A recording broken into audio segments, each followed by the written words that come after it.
And finally tonight, one of the fun things about CPAC is you can run into some old friends who are really good at what they do, and that's this guy, an old political hand who is now at 60 plus, Saul Anuzis, 60 plus. You look after issues that are relevant to the 60 plus crowd, right? Yeah, we're basically the conservative alternative to AARP when it comes to policy and politics. Yeah. We don't sell anything, we don't give you any discounts. Our objective is to basically talk about how Republicans are not trying to get rid of Social Security and Medicare. How do we reform it in a market perspective and make it solid long term?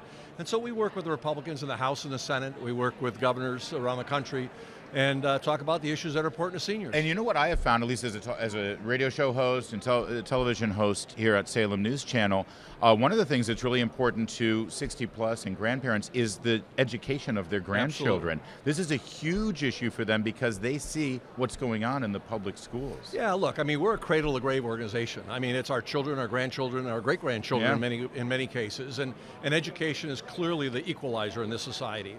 I think if you take a look at many of the problems we have today is because of what has happened in the education establishment over the last 5 decades, and now you have a liberalist elite that has gotten in from K through 12 to the universities, and they're literally polluting our children's minds. Yeah. And so this is a very important issue for seniors and parents in general, and I think it's starting to come to the forefront. So I'm really pleased that we're having more and more of these discussions. One of the challenging things with regard to Medicare and Social Security issues, which are very important obviously to seniors, is the conflict between wanting to protect those programs for people who are retired and have counted on those programs and were promised those programs, faced with the reality that at some point something does have to be done, right? Yeah, there's no doubt, and I mean, there's a lot of ways to strengthen and improve the system. There are a lot of government and private partnerships that could be put into place.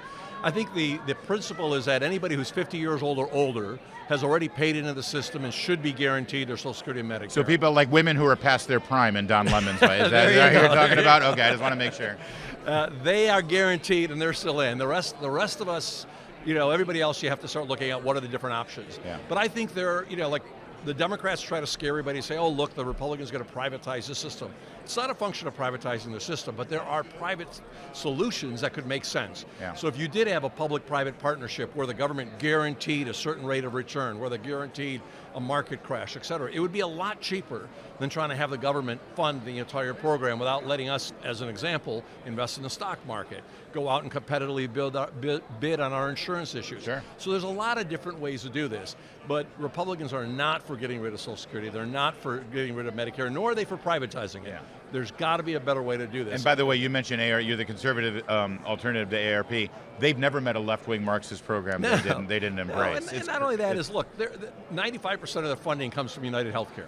I mean, they're basically a marketing arm of an insurance company. Yeah, yeah. And so you really have to be cognizant of the fact that these guys they have a very specific bias. Yeah. You take a look at all their policy perspectives coming from one end, and that's very difficult. All right, so we've established Saul's conservative bona fides, right? I mean, there's no doubt he is a red-blooded, conservative, Reagan Republican, right? Yeah.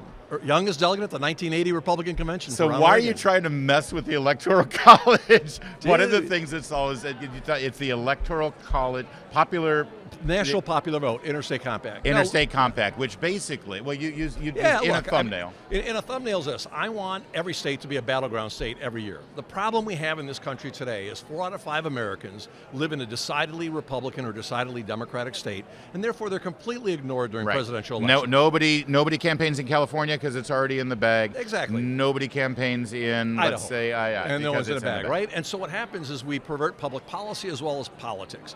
And so, everyone campaigns in 8 states, basically. Right. Or less, yeah. Right? I mean, in 2012, it was like 3 states. And so what happens is we've got a situation where, Republicans and Democrats are pandering to the voters in the battleground states. If you can create a system where every voter in every state is politically relevant every time, what you do is you force campaigns to campaign in all 50 states. Talk about the issues that are important in all 50 states. Now, I believe we're a center-right nation. I think more people share our values than theirs, and I'm more than happy to take our case to the American people, and I think we win. And this is not the popular vote winner becoming president de facto. No. But what it does is it ties states to commit their electoral voters Correct. to whoever wins the. So Right. it is. preserves the it's an end around. No, not really. Look, it preserves the Electoral College in the sense that the most important things that the Electoral College does is it gives the states the right to administer and run elections, right? So Article 2, Section But you 1 lock them into. well, they're locking themselves in. They're locking themselves. Yes, they are you're making a not- decision. Yes. So it's today there are 15 states who have chosen to be part of this compact. Yeah. Because look, if you're completely ignored, the founding fathers thought that people would act in their selfish best interest to do this, and we're giving them a chance to say, why do you want to be ignored? And it only gets into effect when you have enough states that get to 270. 270 or more. And it's a terrible idea.